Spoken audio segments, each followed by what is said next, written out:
चलो बच्चों, class start करते हैं। आज की इस क्लास में हम लोग रेसिड्यू के आगे का एमसीक्यू क्वेश्चंस करेंगे। ठीक है। पिछले वीडियो लेक्चर के अंदर मैंने 5 क्वेश्चन आप लोगों को कराया था। ठीक है, काफी अच्छे तरीके से आप लोगों को समझ में आया था। तो नेक्स्ट 5 क्वेश्चन लेकर के आया हूँ। ठीक है। सबसे पहले आप लोगों को क्वेश्चन में शो कर देता हूँ, तो आप लोग क्या करना, स्क्रीनशॉट ले करके खुद से ट्राई करना। अगर बन जाता है तो वेल एंड गुड, नहीं बनता है तो फिर आप वीडियो सोल्यूशन देख सकते हो। ठीक है। तो चलिए देखिए, पहला क्वेश्चन क्या कह रहा है। if f of z 1 upon z cube minus z की पावर में 5, then residue of f of x at z equals to infinity is। तो आप लोगों को मैंने बताया था कि अगर z equals to infinity पे अगर आपको रेसिड्यू बोलता है फाइंड आउट करने के लिए, तो उसके लिए क्या फॉर्मूला होता है। अगर फॉर्मूला पता होगा तो ये क्वेश्चन एकदम आसानी से कर पाओगे। ठीक है। तो सबसे पहले मैं आप लोग को f of z बता देता हूँ क्या गिवन दिया हुआ है क्वेश्चन में। f of z दे रखा है आपका, एक सेकंड मुझे देखना पड़ेगा एक बार क्वेश्चन। f of z है आपका 1 upon z cube minus z की पावर में 5। ठीक है। अब ये फॉर्मूला तब अप्लाई करेंगे जब z इक्वल्स टू इंफिनिटी पे आपको रेसिड्यू बोलेगा फाइंड आउट करने के लिए। तो फॉर्मूला क्या है, limit z tends to infinity minus z f of z। ठीक है, ये फॉर्मूला है जब इंफिनिटी पे बोलेगा रेसिड्यू निकालने के लिए। सिंपल सा। ठीक है, limit z tends to infinity कर दिया, minus z as it is रहेगा। एफ ऑफ जेड हमारे पास है 1 upon z cube minus z के पावर में 5। अब इसको सॉल्व कैसे करेंगे, जरा ध्यान से देखना। मुझे इस जेड को कैंसिल आउट करना है, तो नीचे से हम जेड कॉमन ले लेते हैं बाहर। तो limit z tends to infinity minus z into, नीचे से अगर मैंने जेड को कॉमन ले लिया तो अंदर क्या बचेगा, जेड स्क्वायर माइनस जेड के पावर में 4। तो ये जेड कैंसिल आउट हो गया। ठीक है। Limit z tends to infinity, ये आ गया -1 upon z square minus z के पावर में 4। अब क्या करोगे, अब डायरेक्टली इंफिनिटी पुट कर दो। जब इंफिनिटी पुट करोगे तो -1 अपॉन आ जाएगा इंफिनिटी। अब तुमको पता है एनीथिंग अपॉन इंफिनिटी क्या होता है, 0। तो आपका ऑप्शन जहां पे 0 दिख रहा है वहां पे टिक आउट करके आना है, you will get the full marks. ठीक है। चलिए नेक्स्ट क्वेश्चन करते हैं। सेकंड क्वेश्चन कह रहा है the residue of f of z z square upon z minus 1 z minus 2 z minus 3 at z equal to 1 2 3 are respectively. देखो question number 2 में जितना भी आपके पोल्स निकलेंगे उतने की आपको रेसिड्यू निकालने हैं। ठीक है। अब देखो question number 2 and question number 3 both are same, but जो यहाँ पे ये बोल रहा है ना फाइंड आउट करने के लिए, डेट आर डिफरेंट। यहाँ पे जेड इक्वल टू 1 2 3 पे बोल रहा है, यहाँ पे जेड इक्वल टू इंफिनिटी पे बोल रहा है। ठीक है। तो दोनों क्वेश्चन को हम लोग लगातार एक साथ देखते हैं कि इंफिनिटी में बोलेगा तो जो अभी फॉर्मूला हम लोग ने यूज करा था minus Z F of Z वाला वो यूज करेंगे, और 1 2 3 करेंगे तो जो सिंपल पोल के लिए फॉर्मूला अप्लाई करते हैं वही यूज करेंगे। ठीक है। तो चलो दोनों क्वेश्चन को एक साथ देख लेते हैं। एक्चुअली एग्जाम में कभी हो सकता है ऐसा दे दे या इंफिनिटी वाला दे दे, तो मेरे को लगा कि दोनों बता देना अच्छा रहेगा आप लोग के लिए। ठीक है। तो देखो क्वेश्चन नंबर सेकेंड, तो क्वेश्चन नंबर सेकंड में हम लोग एफ ऑफ जेड पहले लिख लेते हैं क्योंकि सेकंड और थर्ड के लिए एफ ऑफ जेड मेरा सेम है। तो Z square upon z minus 1 z minus 2 and Z minus 3 है। ठीक है। अब यहाँ पे मेरे पास कितने निकल गए, जेड 1 2 3 पे मेरे को निकालना है, तो जेड इक्वल टू 1 पे निकाल लो। तो इसके लिए फॉर्मूला होता है लिमिट, ठीक है, जेड टेंस टू 1, यहाँ पे हो जाएगा Z minus 1 F of Z हो गया मेरा Z square upon z minus 1 z minus 2 and z minus 3। तो z minus 1 z minus 1 cancel out हो गया। अब z का वैल्यू 1 पुट कर दो, तो 1 का स्क्वायर अपॉन यहाँ पे 1 माइनस 2 कितना हो जाएगा -1। ठीक है, इंटू यहाँ पे 1 पुट करोगे तो 1 माइनस 3 क्या हो जाएगा -2। तो ये -2 -1 -2 हो गया और 1, तो इसका आंसर आ गया 1/2। ठीक है। अब हम लोग निकालने जा रहे हैं z इक्वल्स टू 2 पे। एकदम सिंपल सा, एकदम फटाफट आप लोग वीडियो को पॉज करके फटाफट निकाल करके देखो। ठीक है। z माइनस 2, तो ये हो गया Z square upon z minus 1 z minus 2 z minus 3। ठीक है। तो जेड माइनस 2 वाला कैंसिल आउट हो गया, 2 का वैल्यू पुट करो तो 2 का स्क्वायर 4 अपॉन 2 पुट करोगे 2 माइनस 1 1 इंटू 2 पुट करोगे तो -1। तो यहाँ पे आंसर आ गया -4। ठीक है। फिर आप z इक्वल टू 3 पे निकाल लो, सेम पैटर्न। वीडियो को पॉज करो, खुद से करो। ठीक है। z टेंस टू 3, फिर यहाँ पे z minus three into z का square upon z minus one, z minus two, z minus three, z minus three. ठीक है, z minus three, z minus three cancel out, three का value put करो तो three three three का square nine हो गया, और three minus one two into three minus two one, तो ये हो गया 9/2। तो जहां पे भी आपको 1/2 -4 एंड 9/2 दिख रहा है वो ऑप्शन सही हो जाएगा। ये तो क्वेश्चन नंबर 2 हो गया। बट क्वेश्चन नंबर 3 में कह रहा था z इक्वल टू इंफिनिटी पे निकालना है। तो इंफिनिटी पे जब निकालना है तो फॉर्मूला आप लोगों को पता ही है, limit z tends to infinity, जब भी बोल दे आपको तो minus z into f of z कर देना है। ठीक है, तो limit z tends to infinity minus z तो है ही, एफ ऑफ जेड क्या है मेरे पास, जेड स्क्वायर अपॉन नीचे क्या है z minus one, z minus to and z minus three.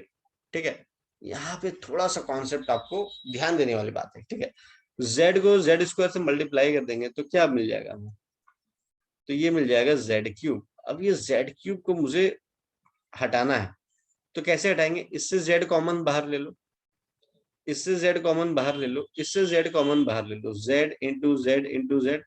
तो जब इससे z हम बाहर कॉमन लेंगे तो 1 - 1/z आ जाएगा। इससे जब z मैंने बाहर लिया था तो 1 - 2/z आ जाएगा। जब इससे बाहर लिया था तो 1 - 3/z आ जाएगा। ये z क्यूब, ये z क्यूब कैंसिल आउट हो गया। अब क्या बचा आपके पास, हमारे पास बचा, यहीं पे लिख देता हूँ, limit z tends to infinity -1 upon 1 - 1/z, फिर 1 - 2/z, फिर 1 - 3/z।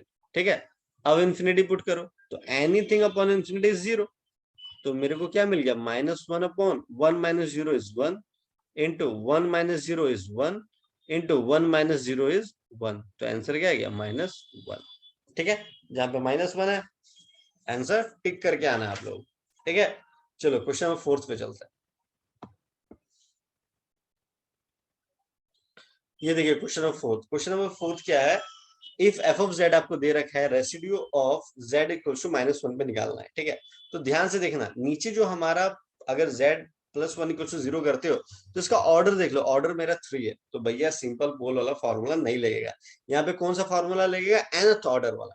ठीक है, ये जरा ध्यान से देखना, बार बार मैं बोलता रहता हूँ आप लोगों को, ये जरा ध्यान से देखिएगा, सिंपल पोल के लिए ना, nth ऑर्डर के लिए। ठीक है, चलिए, तो फोर्थ वाले में तो nth ऑर्डर लगेगा क्योंकि पावर क्या है, पावर 3 है।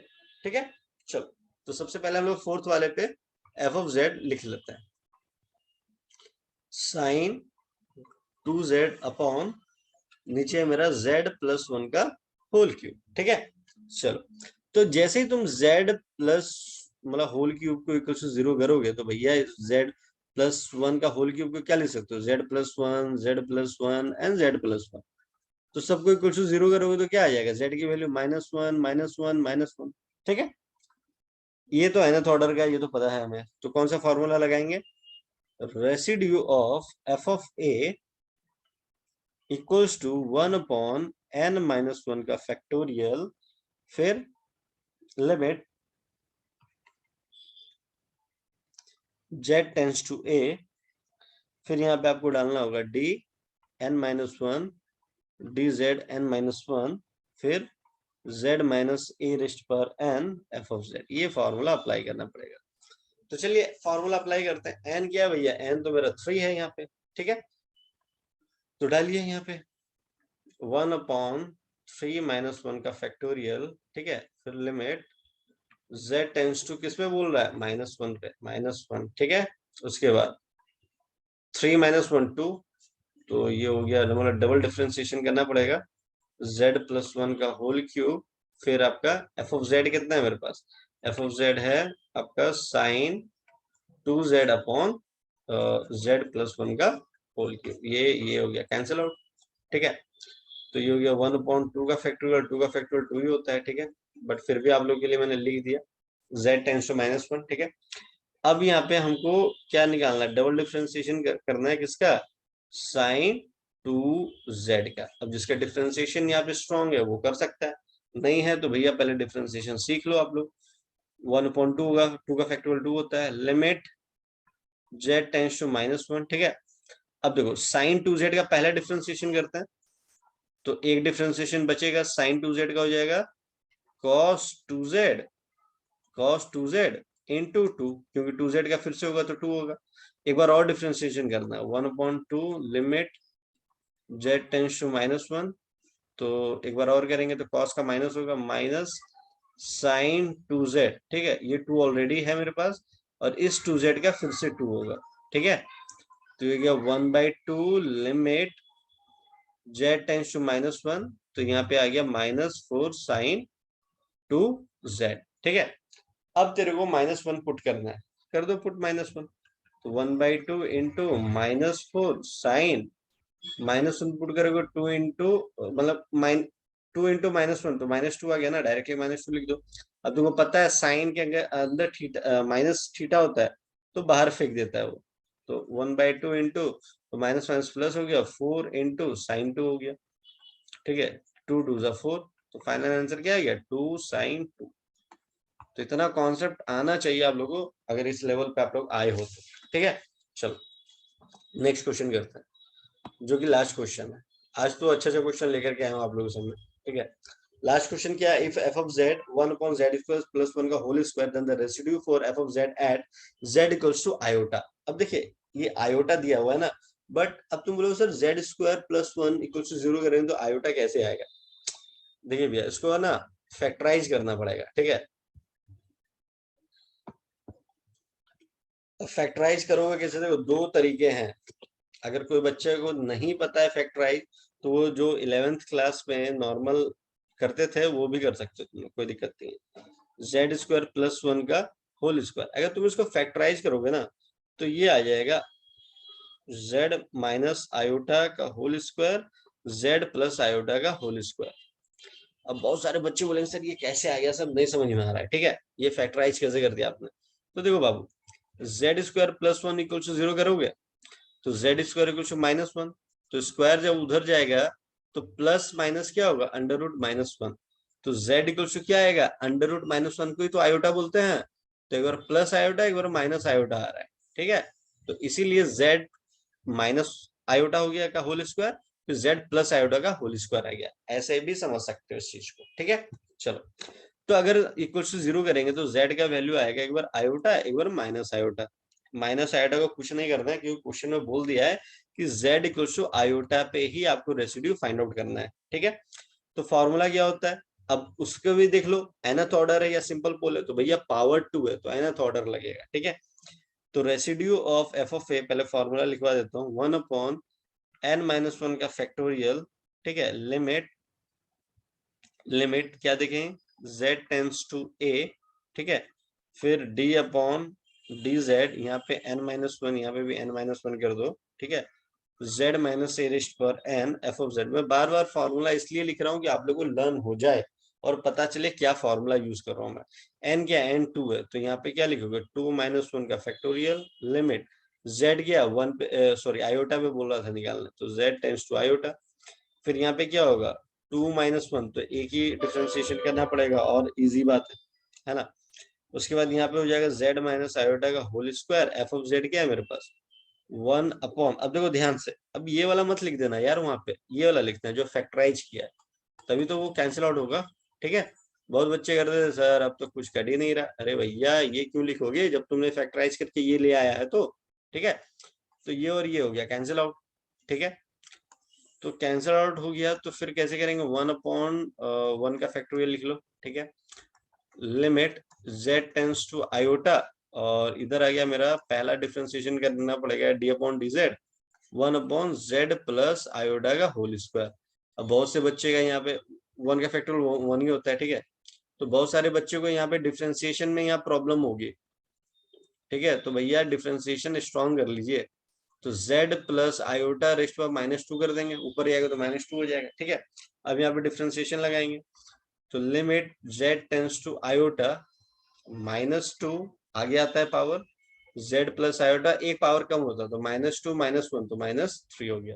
अब इसको नीचे लेके जाओ भैया, limit z tends to iota, ये हो गया -2 अपॉन हो गया z प्लस आयोटा का पावर 3, ठीक है। अब हम आयोटा पुट करने जा रहे हैं, तो -2 आयोटा पुट करो, आयोटा प्लस आयोटा हो गया 2 आयोटा, 2 आयोटा का होल क्यूब। अब होल क्यूब खोलेंगे तो -2 और इधर होगा 8 आयोटा क्यूब। अब आयोटा क्यूब को क्या लिख सकते हो बाबू, माइनस आयोटा। आयोटा क्यूब को क्या लिख सकते हैं, माइनस आयोटा। ठीक है, तो ये लिखेंगे -2/8 माइनस आयोटा। ठीक है, ये माइनस कैंसिल आउट हो गया और 2 4 से 8 भी आ गया, तो 1/4 आयोटा आया। ठीक है, तो 1 एक सेकेंड, यहाँ पे स्पेस नहीं मिल रहा मेरे को, यहाँ साइड में लिख देता हूँ मैं, 1/4 आयोटा आया। ठीक है, ये काट देता हूँ। ठीक है, 1/4 आयोटा आया। बट आपको पता होगा कि आयोटा जो डिनोमिनेटर में कभी नहीं होता है, तो आयोटा को भगाने के लिए हमने क्या करा, आयोटा से मल्टीप्लाई डिवाइड कर दिया। तो ऊपर हो गया आयोटा, नीचे पता iota into iota, iota square क्या होता है, -1, तो आयोटा अपॉन -4 आ गया। ठीक है, that is a final answer. जहां पे ये ऑप्शन दिख रहा है वहां पे टिक करके आइएगा। तो कोई भी स्टेप मैंने स्किप नहीं करा, एकदम बेसिक स्टेप से बताते गया हूं, कोई प्रॉब्लम कोई दिक्कत नहीं आनी चाहिए आपको। ठीक है, मिलते हैं नेक्स्ट क्लास में with more question. Till then bye bye, take care.